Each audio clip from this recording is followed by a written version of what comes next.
Adobe Photoshop is a registered trademark of Adobe Systems Incorporated, and I am in no way affiliated with Adobe. Okay, so on this tutorial, I'm actually going to be talking about adding saturation in the layers palette. So this is important that you have to do this actually in the layers palette. So over here, as you can see where my cursor is, there's something that's called create a new fill or adjustment layer. And I can zoom in for you guys to see that look more clear, and it's that little half moon looking thing. You want to go ahead and click that.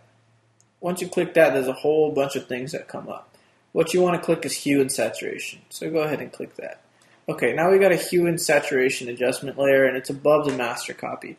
But anything you do to this, since there is a layer mask, as you can see, the white, that looks just like the layer mask we did earlier, it automatically adds it to the layer above the master copy, and whatever we do to this layer mask is going to show up on the master copy.